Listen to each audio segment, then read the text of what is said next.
Hello everyone, how are you? So our content for today is reading a story in the Bible. But before I'm reading, I asked you to to please forgive me for because I have an accent from my mother tongue, so sometimes I cannot read properly the exact pronunciation of the word. So I hope you understand.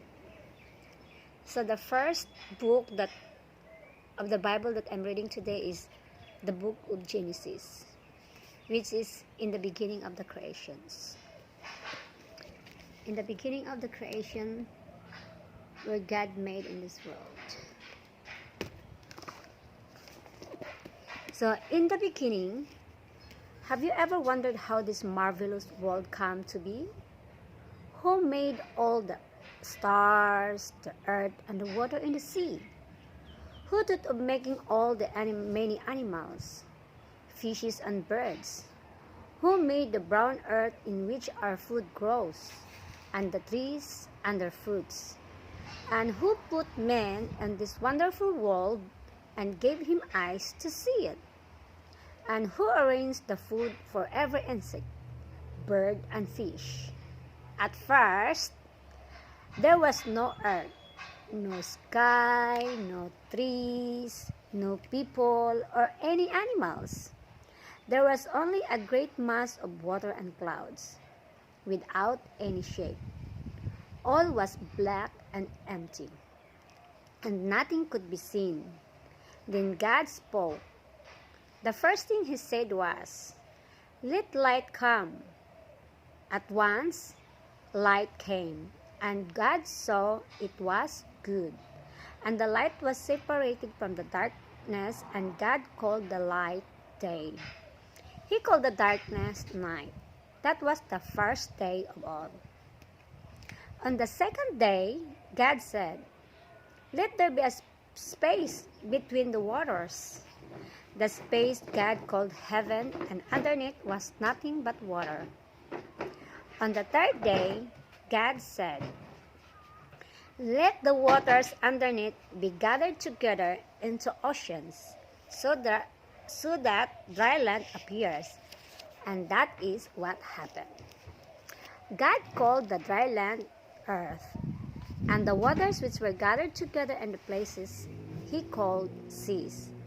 On that day, God also said, "Let grass and plants and trees appear, with all kinds of fruit, and let them all have seeds, so that more can grow."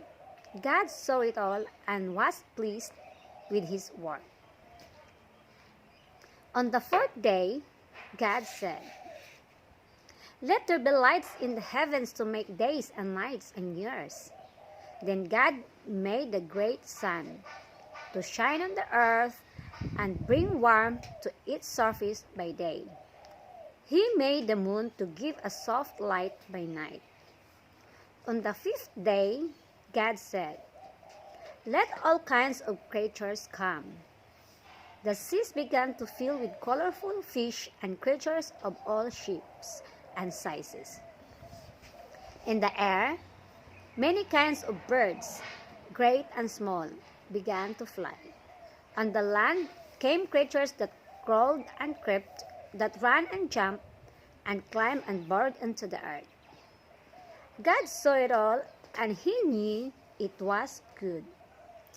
On the sixth and the last day of God's work, he made something else very wonderful. He said, "Let us make someone like ourselves, someone special who can think and understand and speak, someone to look after the animals and all the plants. Let us make someone with whom we can talk, some different from all other creatures." And this is what God did. From the dust of the ground, he formed a man's body, and then he breathed into him the breath of life. He called the man Adam. Then God put the man to live in a lovely garden he had planted. Adam was told to look after it. and tended. The Lord God also brought all the animals and birds to the man to see what he would call them. So Adam gave them all names. Then God said, It is not good for Adam to be by himself. I will make another person to be with him, to help him.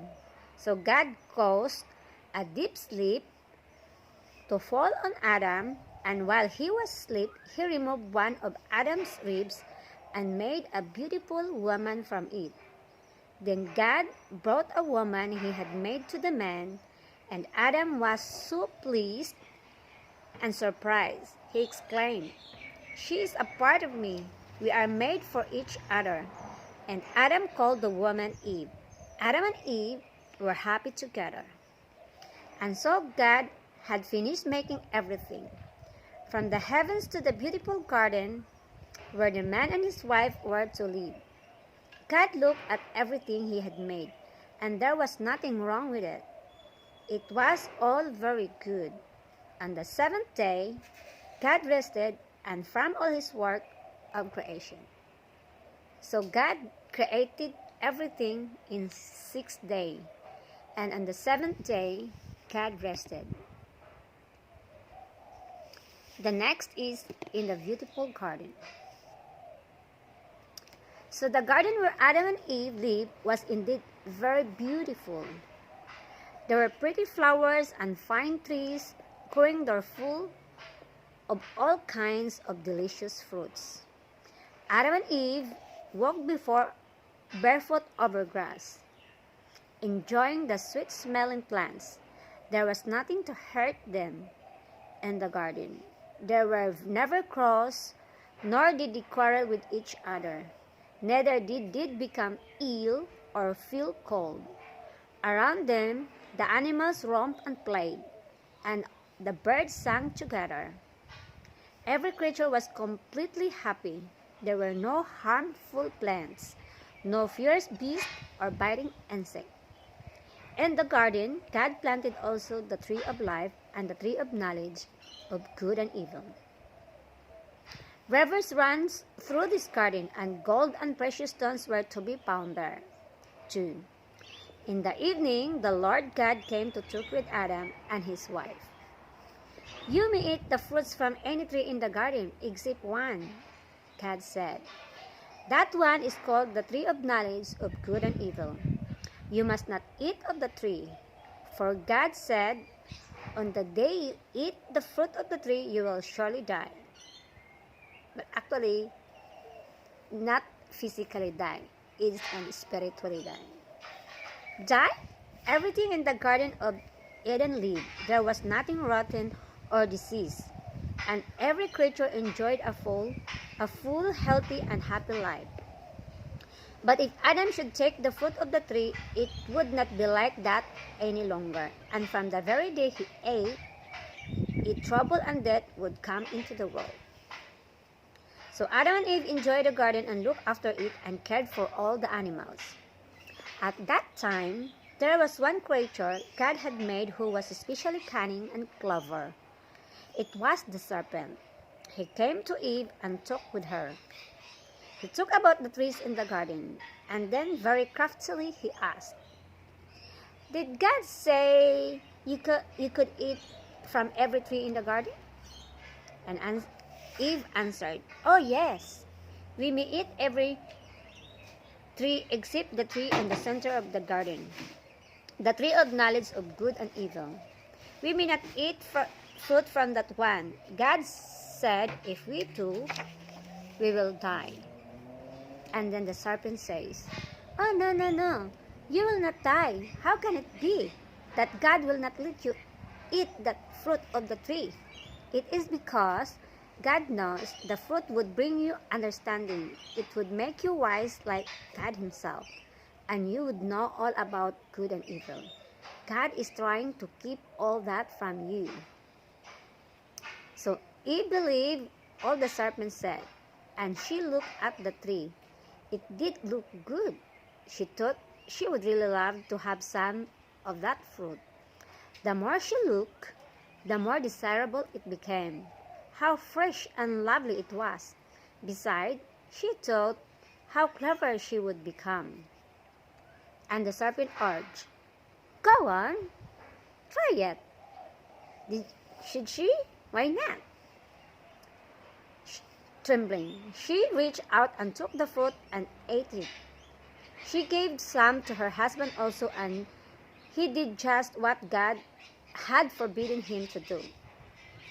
At once, they felt different. They were ashamed of their bodies, and so they made clothes from fig leaves.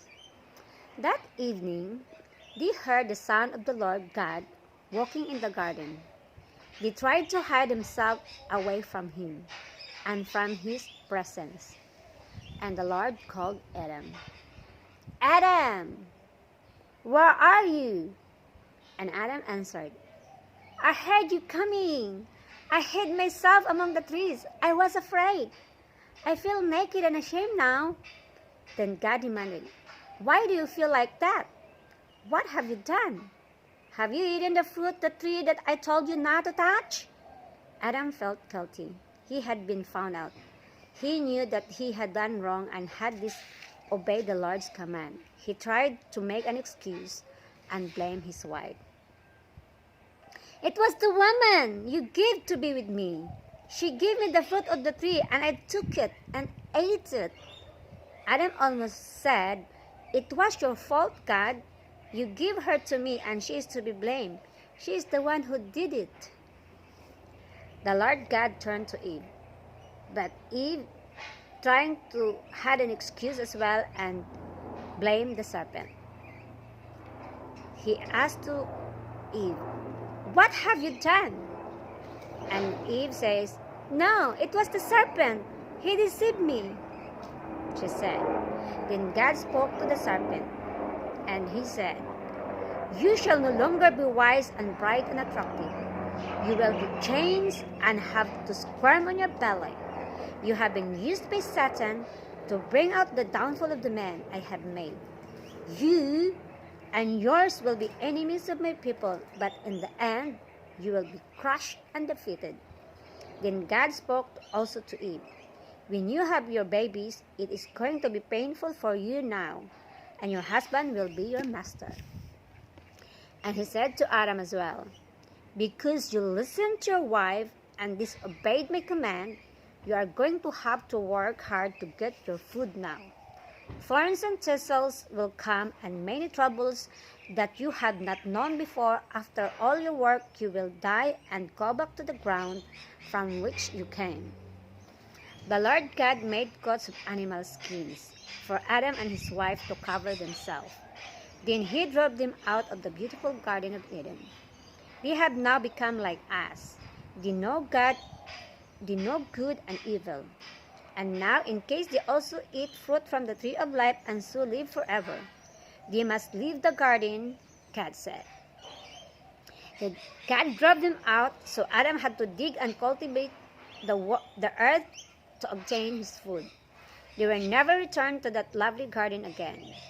At the east of the Garden of Eden, the Lord God placed cherubim and flaming sword to guard the way to the tree of life, so that Adam and Eve could not reach fruit from that tree.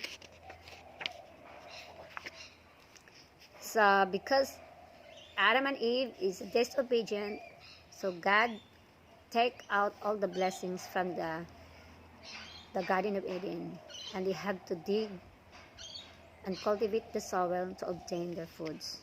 That's the price of being disobedient. The next story is Cain and Abel.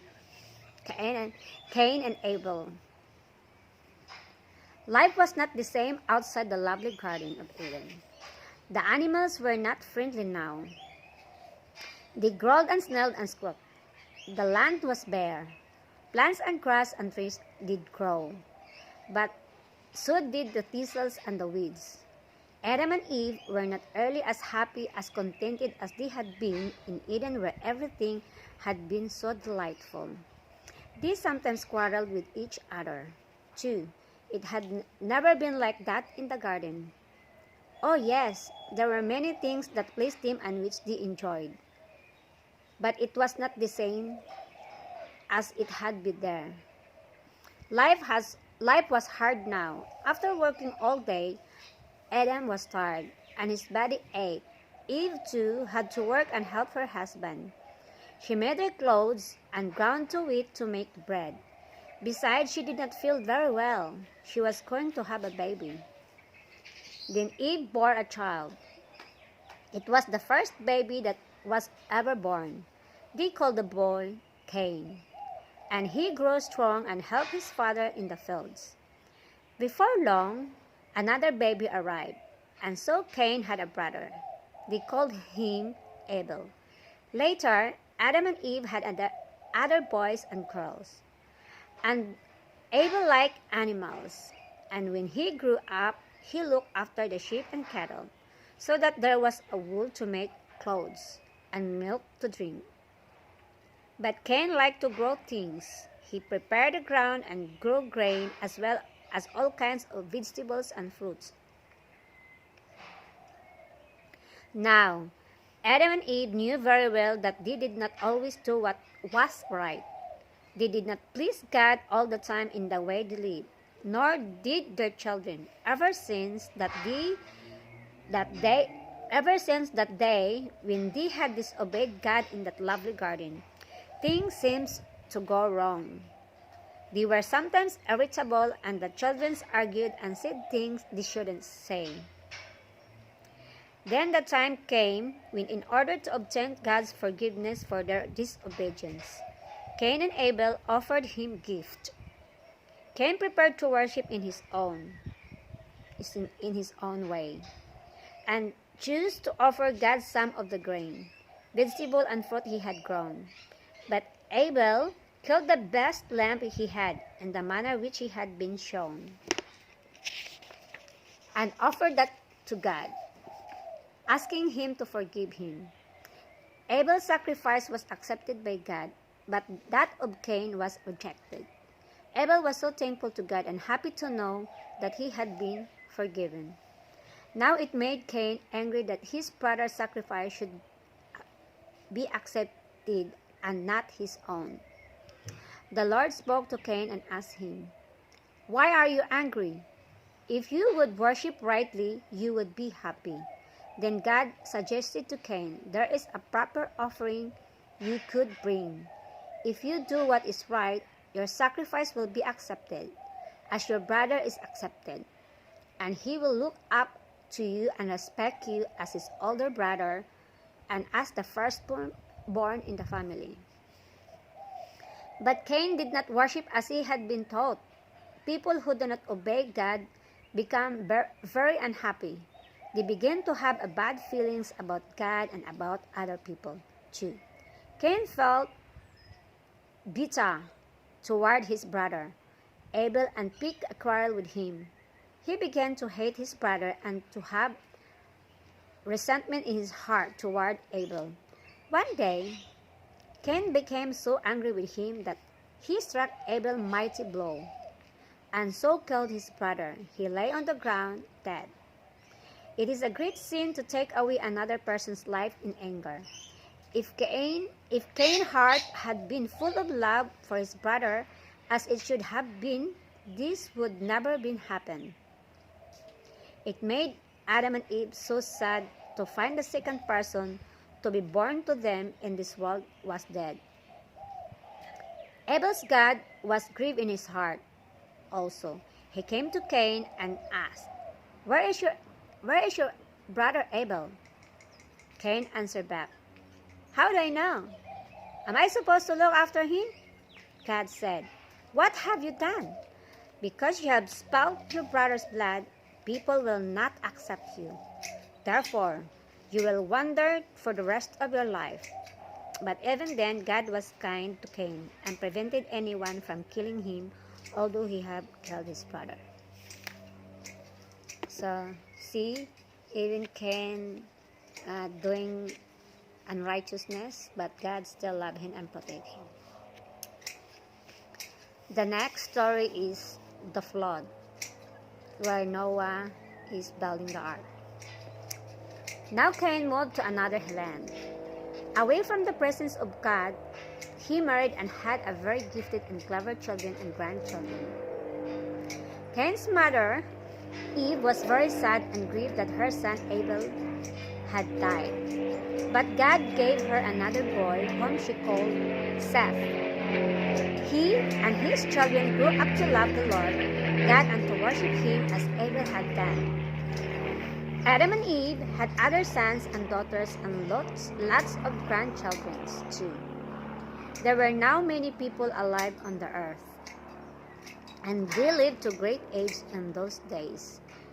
But a time passed, and the first people who lived on earth died. Men and women forgot their God and what they had known about him. They quarreled, stole, and lied and cheated. They became evil and selfish. The Lord looked on the earth and saw that the people had become bad and violent.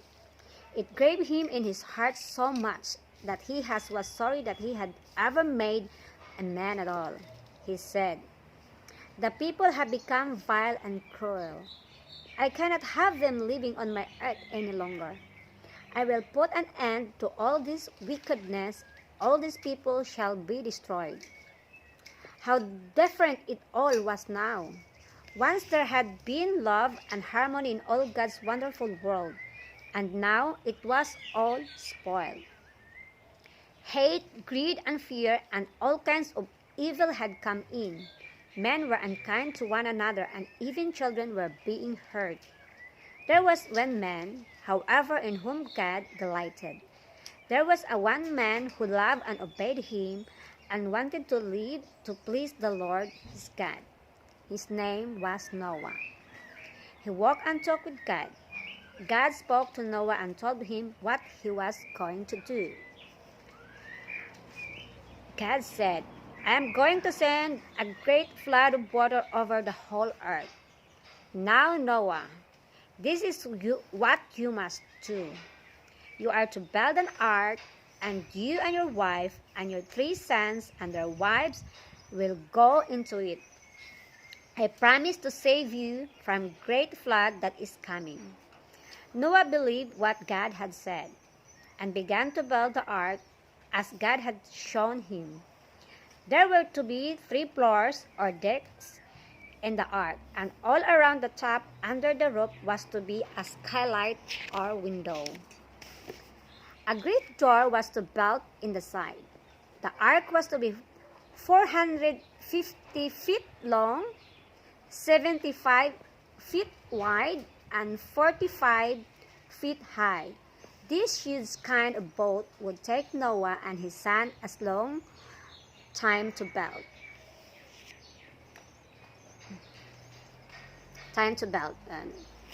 Full memory full. So Noah began to build the ark as God commanded him. He and his son set to work to cut down cypress tree, shape the timbers, and fasten them together. Then they coated the ark with pitch, inside and outside, to keep out the water. It was hard work, and it took them many, many months to build the vessels. People came to see what Noah was building, and when they heard what it was, they laughed. "You are crazy, Noah. Fancy building a boat here?" Then Noah told them what God said was going to happen, and why the great flood was coming, and they laughed all the more. They did not believe Noah. At last, the ark was finished, and Noah and his son began to gather all kinds of stores to put in the ark. As God had told him, the neighbor watched, as hay and vegetables, grain and fruit were stacked away inside. Then God said, "Now all kinds of animals and birds will come into the ark. See that there are 2 every sort, male and female, so that they may all be preserved. But take 7 each of all the clean animals and birds.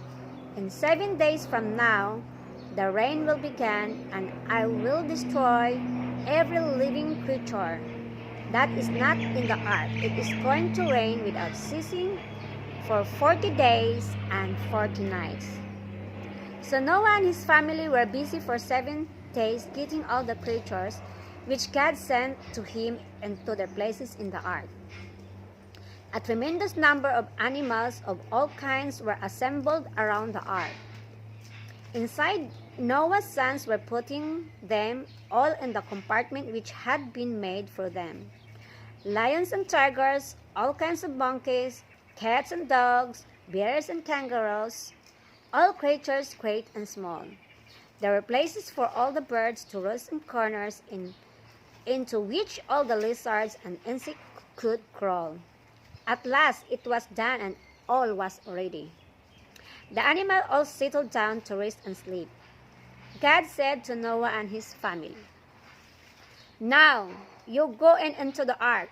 I have promised to save you alive."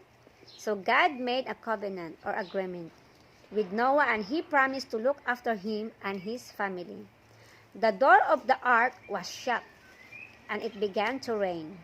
It rained and it rained and it rained. All day it rained, and all night and the next day.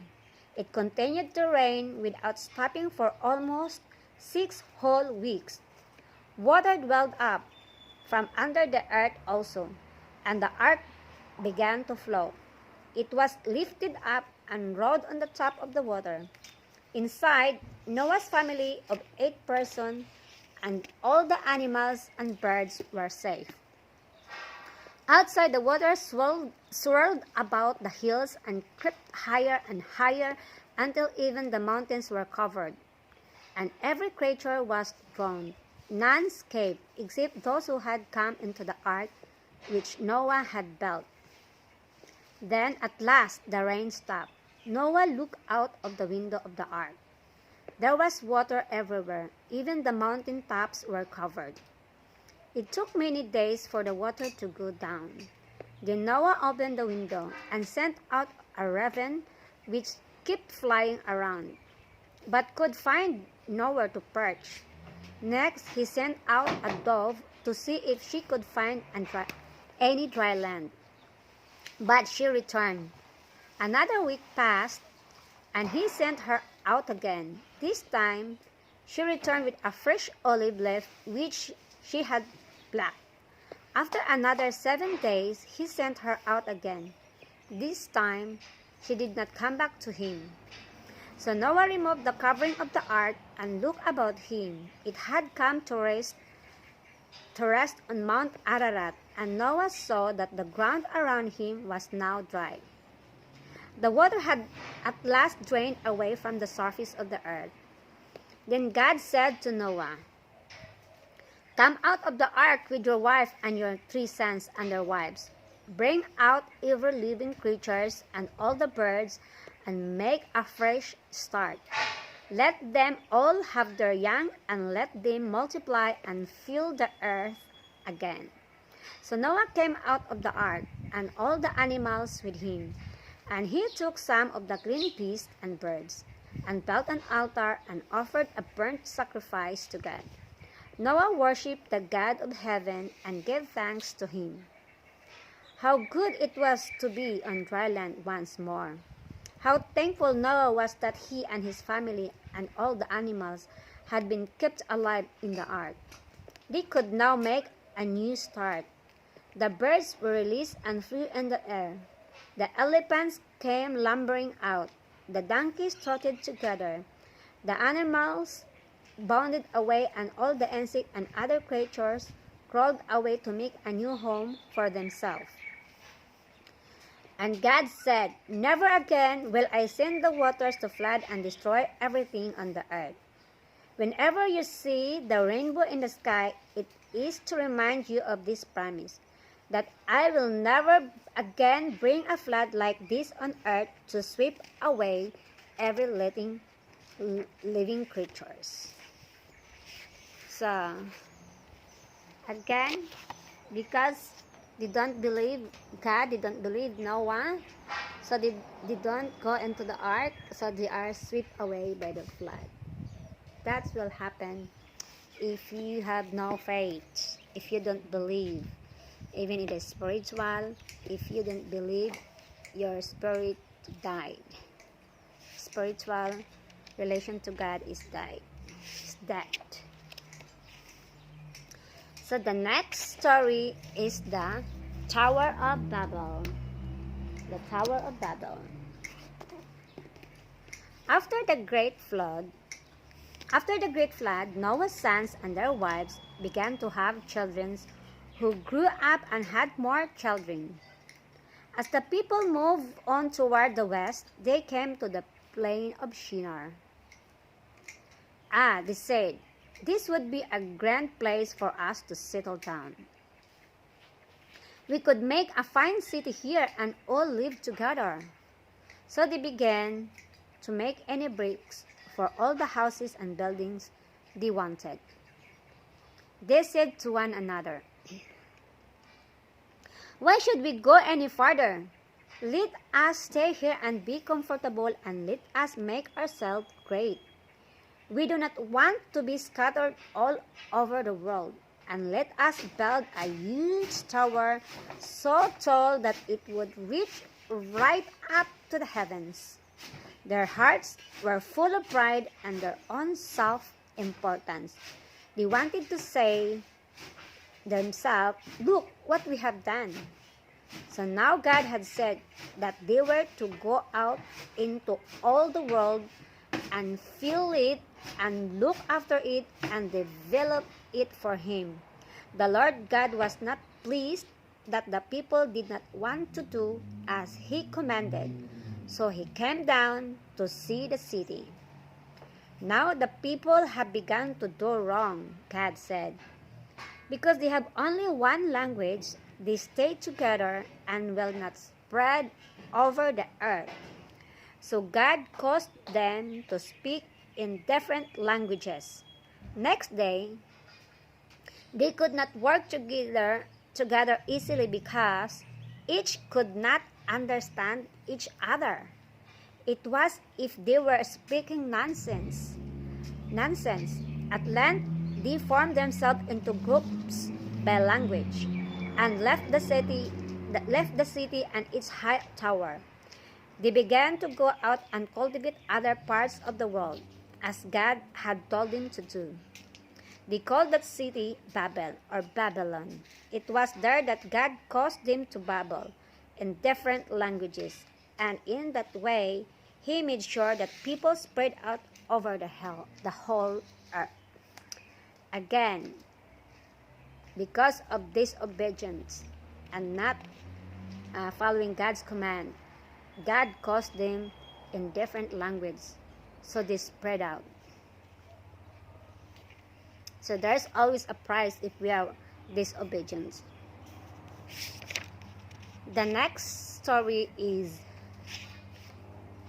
the story about Abram. God calls Abram. The three sons of Noah were Shem, Ham, and Japheth, and their families made their way to different parts of the world. Now Abram lived about 400 years after the flood, and he came from the family of Seth, whom God had blessed. Abram lived in Chaldea. Then there came a time when God appeared to him and made the great promise, saying, "Leave the country in which you live and your relation and go to the land I will show you. I am going to make you into a great nation, Abram, and through you and that nation shall come blessing to all peoples of the world." Abram leaves his home. So Abram moved out of Ur as God had commanded him. He took with him Sarai, his wife, Terah, his father, and Lot, his nephew, and they came to Haran. They stopped at Haran, and there Terah died and was buried. Abram then moved on to the land of Canaan with all his servants and his cattle. It was a long, long journey, and it took them many months to reach Canaan. When they rested there God said to Abram, "This is the land I am giving to you and your descendants." Then Abram built an altar on the spot where the Lord God appeared to him, and he worshipped the Lord. Afterwards, Abram traveled around the country to see the land God had given him. The Canaanites were still living there. Abram pitched his tent among the hills near to Bethel. From there, he moved his flocks and cattle and sheep to different places as they had need to pasture. Abram and Lot. The servants of Lot, Abraham's nephew, were always quarreling where the servants of Abram over where their animals should feed. Lot had also become rich in herds of cattle. So Abram said to Lot, "Let there be no quarreling between us. It is best if we separate and go different ways. Would you like to choose which way you want to go, and I will go the other way?" So Lot looked around, and he saw that the valley of the river of Jordan was lush and green. This would be very good for his cattle. It looked beautiful and fertile. "I will have all the plain of Jordan," he said, and so departed. Lot went to live along the cities of the plain, and he pitched his tent near Sodom. But the men of Sodom were evil before God. As soon as Lot had gone, God said to Abram again, "All the land you see is yours. I am giving it to you and to your children. There is going to be a great nation of all people coming from you." It was as if God said, "Abram, you have let Lot have the best part of the land, but really it is all yours. It is the land I am giving you." However, Lot was soon in danger. Some tribes who lived in the hills decided to invade the cities of the plain. They came and fought with the people who lived there. They defeated the cities of Sodom and Gomorrah and took away all they could from those cities. They all captured Lot and all he had. But one person escaped and came and told Abram that Lot and all his people had been taken away captive. Abram armed all his men and marched off in the night after the raiders. He had 318 trusty servants. They caught up with the invaders and defeated them. Abram rescued his nephew Lot, his family and servants, and all their goods, and brought them back again. On the way back, God's priest met Abraham and blessed him once more. God spoke to Abram and promised to reward him. Then Abram said to God, "But Lord, I have no children of my own. My wife and I are growing too old to have a child now. How can your promise come true?" God promised. God replied, "You will have a son, and your family will become a great nation. There will be more people than you can count. Now look at the starry sky and begin to count the stars on a clear night. You will never finish counting them. There are so many. Your family, all your descendants, will be more than the number of the stars in heaven." Abram believed God, even he could not understand how it could happen. He worshipped the Lord God with sacrifice, and God told him more about what was going to happen to his family. "Abram, your descendants are going to be slaves in another land for 400 years. They are going to suffer, but at the end of the time, I will punish the nation that made them slaves, and they will come away with wealth and many possessions." Now, Sarah, his wife, had a maidservant whom she had brought back from Egypt. Her name was Hagar. Sarah agreed that Hagar should have a son for Abram, and so Ishmael was born. But it caused trouble in the family. This was not the son of God had promised. No, said the Lord to Abram. Sarah your wife shall have a son herself, and his name is to be Isaac. I am changing your names from Sarai to Sarah, which means princess, and I am changing your name from Abram to Abraham, the father of many. God made a solemn promise to Abraham.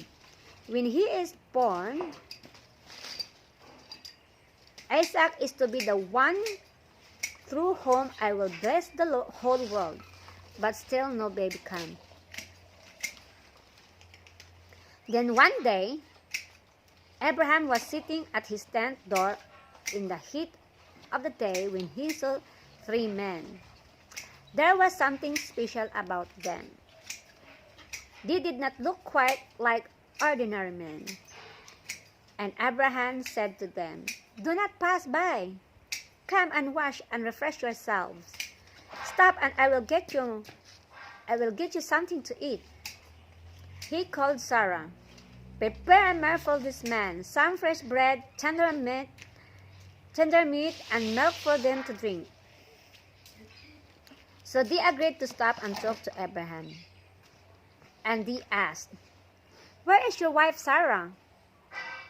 And Abraham answered, "She is in the tent." Then they gave him some good news. "This time next year, Sarah is going to have a son," they told him. Now Sarah listening behind the tent door, and she laughed. "I am too old to have a baby now," she said to herself. Then the Lord said to Abraham, "Why did Sarah laugh and say, 'Am I really going to have a baby?'" Then he said, "Is there anything which the Lord cannot do? I promise you Sarah will have a son by this time next year." The men got up to go. They turned towards Sodom. Abraham liked talking with them, and they walked along the road together. The Lord said, "Shall I tell Abraham what I'm going to do? I have chosen him.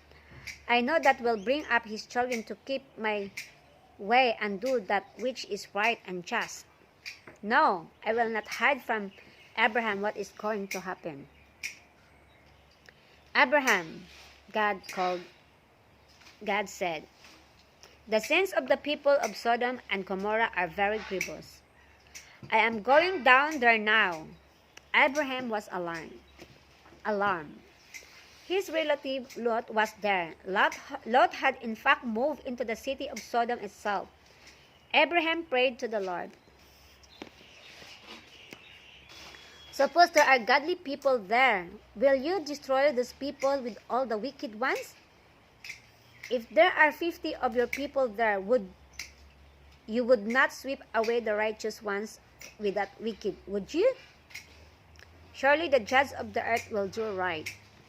The Lord answered Abraham, "If I find 50 righteous people in Sodom, I will not destroy the city."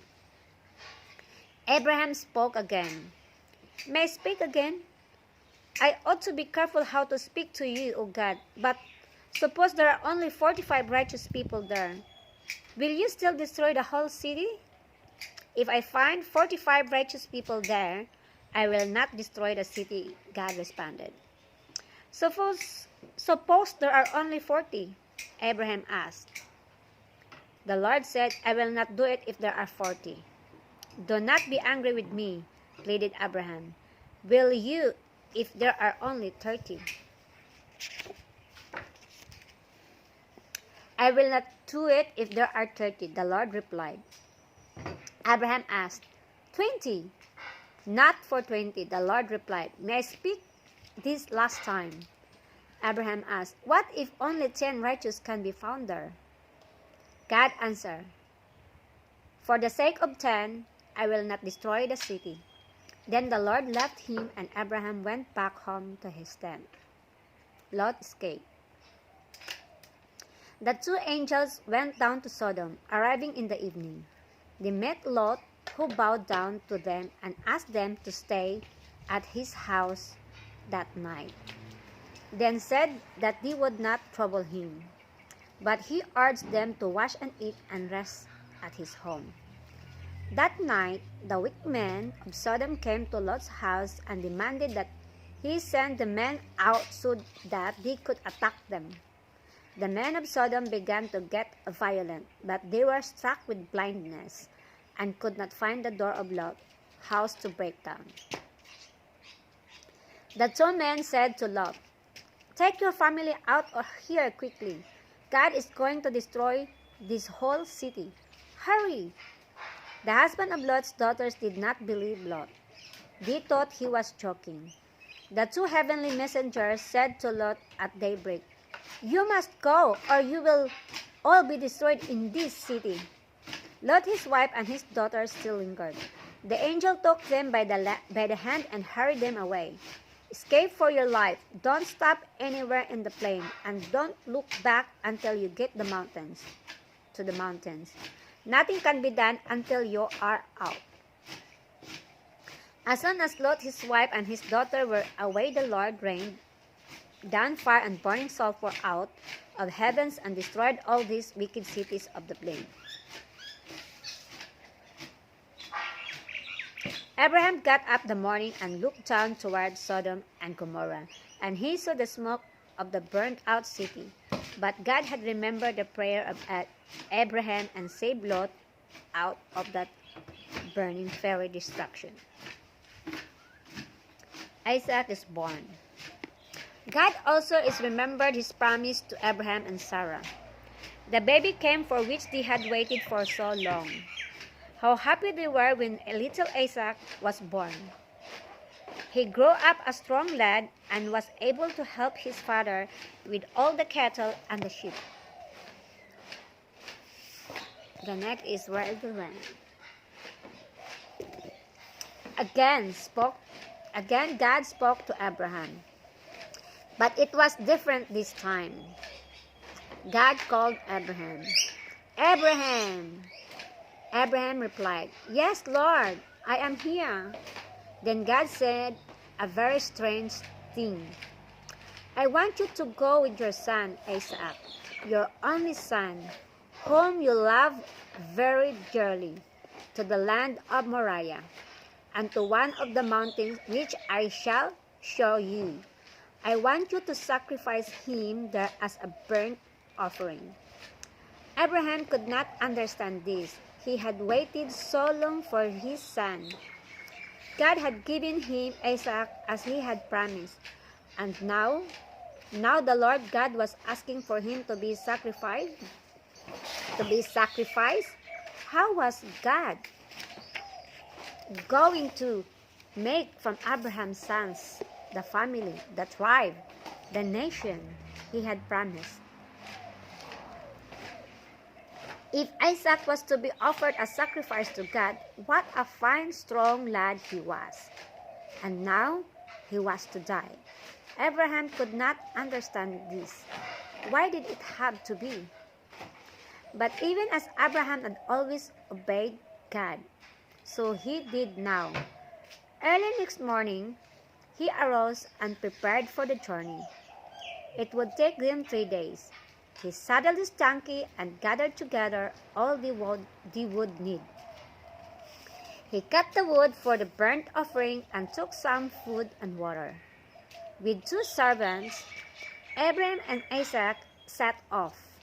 On the 3rd day of the journey, Abraham looked up and saw the place where he was to go. He stopped and said to his 2 servants, "You stay here with your donkey. My boy and I are going up to the mountain, to the place where we have to worship, and then we will come back again to you."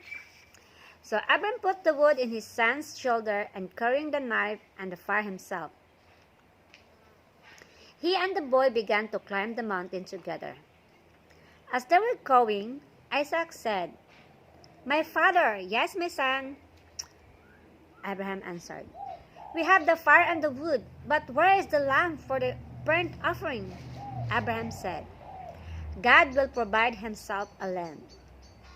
At last the boy and his father reached the place of sacrifice, and Abraham slowly gathered stone with his son to build the altar. When it was built, he explained to Isaac what the Lord had told him to do. Abraham arranged the wood in place, after which Isaac was laid on the altar and was bound there with cords. Then Abraham went to pick up the knife to slay his son. A voice from heaven rang out, Abraham, Abraham. Abraham was startled. I am here, Lord, I am here. Do not lay your hands on the lad. Do nothing to hurt him, for now I know that you reverence God, since you have not even kept your son, your only son, from me.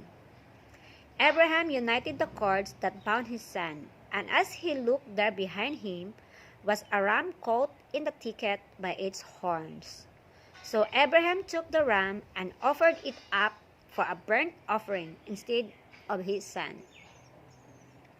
Abraham called that mountain, the Lord will provide, because the Lord did provide a sacrifice for himself. Once more, God reminded Abraham of his promise and blessed him there. So Abraham and Isaac went back to the men, and they returned home, where Abraham taught Isaac all he knew. He trained his son to love God and to live and to please him in every way. So this is the place where Abraham supposed to make a sacrifice for Abraham. But God gave him the ram, providing, because God knows Abraham is obedience man. The next story is the twin. This twin is the son of Isaac, Jacob and Esau. Sarah, Isaac's mother,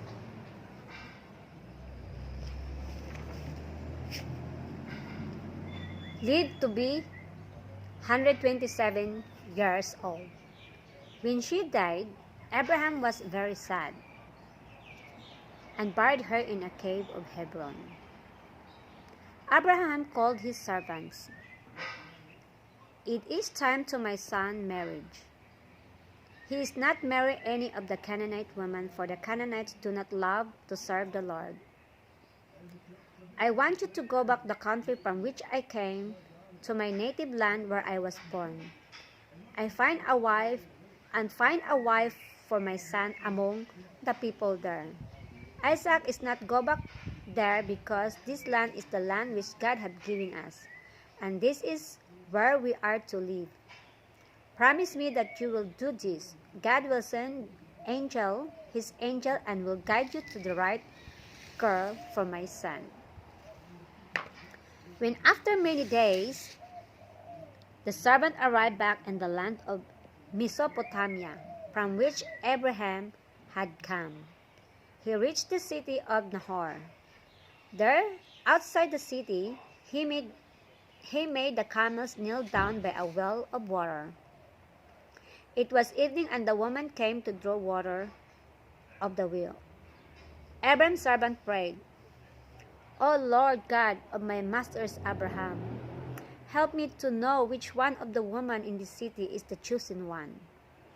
When I say, please, may I have a drink out of your jar water, and she says, you can have a drink, and I will give your camel some water as well, I shall know that this is the one whom you have chosen for Isaac. As the servant finished speaking to the Lord God, a girl with a pitcher on her shoulder came to the well. She was very beautiful.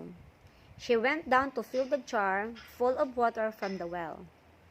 And as she came back, Abraham's servant ran to meet her. Please, let me drink a little water from your pitcher, he asked. And then the girl said, Drink? So he letting her pitcher down for him to quench his thirst. And she said, I will give your camel water as well. And emptying her pitcher into the trough, she ran back to the well. The servant watched her, wondering. Then he brought out a golden ring and put 2 gold bracelets on her wrist. Whose daughter are you? He asked, and please tell me, is there room in your father's house for me to spend the night? The girl told him who she was and said, Yes, we have plenty of straw and food for your camels, and there is a room for you to stay the night. Then Abraham's servants bowed his head and worshipped the Lord for helping him to find the right house, for it was the house of the member of his master's family. Rebekah was the girl's name. Rebekah ran home to tell her family. When her brother Laban saw her ring and golden bracelet and heard about the man, he went out and invited Abraham's servants into the house. The servants told the family much concerning his master and how God had blessed him. Then he gave the presents that he had brought. He told them how God had led him to find Rebekah, and that she was the chosen one to be Abraham's son's wife. Laban agreed that she should go because it was the Lord's command. And so Rebekah too agreed to go back with him and become Isaac's wife. Her maid travels with her. When at last they arrived at Isaac's home, he greeted her joyfully, and soon she became his wife. She was very beautiful, and he loved her. The years went by, and they had no children, but Isaac prayed to the Lord, and the Lord answered his prayers. The day came when God told Rebekah at last that she would have twin children. Now the firstborn usually has first place in the family. But God told Rebekah that of her children it would be the one who came second who would be the one to inherit the family blessings. At length the twins were born. The first boy was called Esau, and the second Jacob. As the boys grew, they became very different. Esau became a skillful hunter and loved to be out in the hills. But Jacob was a quiet man who preferred to work around the home. Isaac loved Esau, but Rebekah was more fond of Jacob. One day, Jacob was cooking a meal. It was a red stew. Esau came in from the fields, and he was very tired and hungry. And he pleaded to Jacob, "Please, let me have some of your stew, for I am faint from hunger." And Jacob replied, "I will give you some stew, but only if you will sell me your right birth." By that he meant that in exchange for that food, he would take all the privilege and rights in the family which Esau had as a firstborn. And Esau replied, "I must have that stew, or I shall surely die." But Jacob demanded, "Make a solemn promise to me that your birthright is mine." So Esau sold his birthright to his brother Jacob for a bowl of stew. The food was more important to him than his birthright.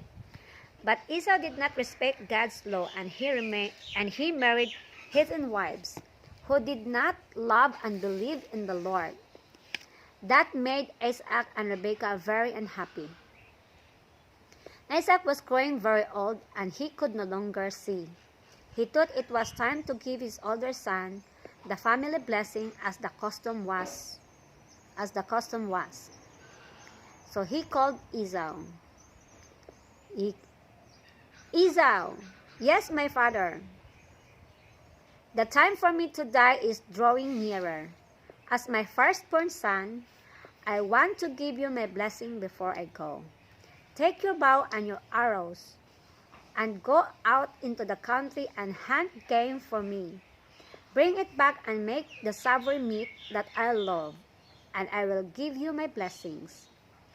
Now Rebekah, Isaac's wife, overheard him speaking to Esau. And as soon as he had gone out to hunt, she called Jacob. And she told him what Isaac had said to his brother. And she said, "Now, my son, listen to me. Go out to our flock and bring me 2 choice young goats, and I will prepare food as your father loves it. Then you take it into him, and he will give his blessings to you." Jacob did all his mother told him to do. Then he went to his father. And Jacob said, "I am here, my father." And her father Isaac asking, "Who is that?" "It is Esau, your firstborn son." Jacob lied. "I have made you a savory meat that you love." And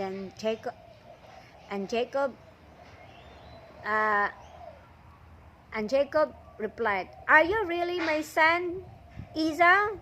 And Jacob replied, "I am." "Then I will eat your meal." When Isaac was satisfied, he said, "Come here, my son." And he blessed Jacob with a great blessings. Jacob and his children after him were to be the ones of the family's blessings of God forever. As soon as Isaac had ended the blessing of his son, and Jacob had departed, Esau came in with the deer that he had killed. He set to work to prepare it and cook it, and then brought it into his father. And he said, "Come, father, eat my food so that you may bless me." And Isaac asked in astonishment, "Who are you?" Esau replied, "I am Esau, your eldest son." Isaac trembled. "Then who was it? What brought me that meal that I have just eaten? I blessed him, and he is now blessed." Esau gave a loud and bitter wail. "Bless me as well, father," he cried. "Your brother had your blessing." Isaac replied, What can I do for you now?" And so he gave Esau a different blessing. "When my father is dead," Esau swore, "I will kill my brother." When Rebekah heard that Esau had said this, she spoke to Isaac. "It is time Jacob was married," she said. "She ought not to marry one of the heathen women in this country who do not worship the Lord our God." Then Isaac called for Jacob. "I don't want you to marry one of the women in Canaan. I want you to go to the land from which your mother came, and find yourself a wife there." And Isaac blessed Jacob again. "You and your family will inherit this land which God gave to Abraham," he said. Then Rebekah spoke to Jacob. "Your brother intends to kill you as soon as your father is dead. Go to my brother Laban's house in Haran, and stay there a while until Esau has forgotten his anger against you." So Jacob left home for the long journey to Haran. That night he rested his head on a stone for pillow. He dreamed, and in his dream he saw a step reaching from earth to heaven, and going up and down the step he saw angels. Then God spoke to him. He said, "I am the Lord your God.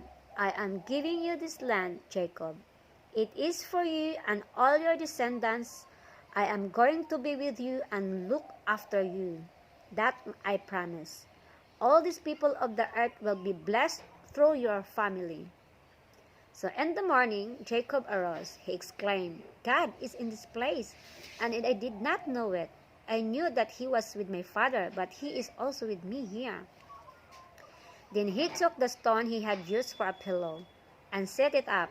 He poured some oil onto it, and he said, "This is going to be a special place. I will call it Bethel." This means the house of God. If God is going to look after me and keep me and bring me back to this land again, this stone will mark the place of God's house. And of all that you give me, O God, I will give you back a tenth of it. So many days, Jacob walked on toward Haran. At last he came to a well where their flocks of sheep were brought to drink. And Jacob asked, "Where do you people came from?" And they replied, "From Haran." And Jacob asked next, "Do you know Laban?" And they said, "Yes, we know him." "Is he well?" "Yes, he is well. And look, that his daughters Rachel bring his sheep to drink at the well." When Jacob saw her coming, he was so pleased to meet her. He rolled the heavy stone back so that she did not have to wait. Then he told Rachel that he was Rebekah's son and kin to her.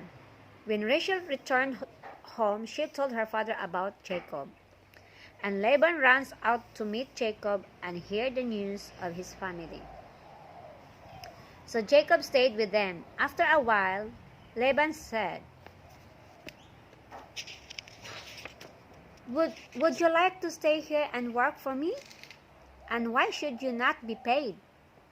Tell me what your wages should be." Now Laban had 2 daughters, Leah and Rachel. But Jacob loved Rachel. "I will work on your farm for 7 years if you let me marry Rachel," he asked. So Jacob worked for Laban for 7 years, but it seemed like only a few days. Because of the love he had for Laban's daughter Rachel,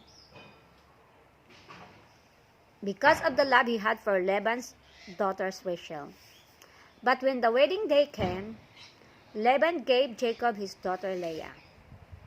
Jacob was angry. He said, "I have worked 7 years because you promised I should wed Rachel. Why have you done this? You have cheated me." So Laban said, "It is the rule in our country to give the firstborn to be married first. But you marry Rachel also, if you promise to work for me for another 7 years." Then Jacob had to work another 7 years for Rachel, whom he loved. Children began to be born to Jacob, and soon he had a large family. Then at last Jacob said to Laban, "I have served you well, but now I would like to go back to my own country." But Laban said, "We have done well together. My farm was quite small before you came. Since you came, has grown very prosperous." "I need a cattle of my own," said Jacob. "You give me all the cattle born speckled or spotted, and you can have all the rest." So now Jacob knew how to breed cattle that were speckled and spotted, and he began to acquire a lot of cattle for himself. So Laban changed their agreement, but Jacob always knew a way to get more cattle for himself. And then Laban would alter an arrangement again. At last, Jacob said, "I will not stay any longer." So while Laban was away, he gathered up all his family and his flocks and his herd and started out for his own country. The journey took a long time. The nearer he got to Canaan, the more worried he was at the thought of the meeting of his brother Esau, whom he had wronged. The night before they were to meet, God talked with Jacob and had a great struggle with him. Then God changed Jacob's name to Israel. The next day, Esau first saw all Jacob's family and his flocks and herds. Then last of all came Jacob. The brothers met, but there was no anger between them. They wept and embraced, and Esau welcomed Jacob and his family. Then after that time, they parted and went to live in different parts of the country. So that's the start that Jacob's name became Israel. God changed his name to Israel before he met his brother Esau. So this is it. They are already met.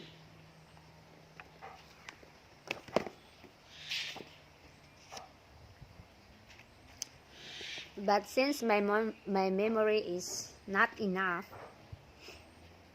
I will continue reading. The next story is the story about Joseph. But I will read in the next video because full memory already. And I will stop here and I will continue later. So thank you for listening and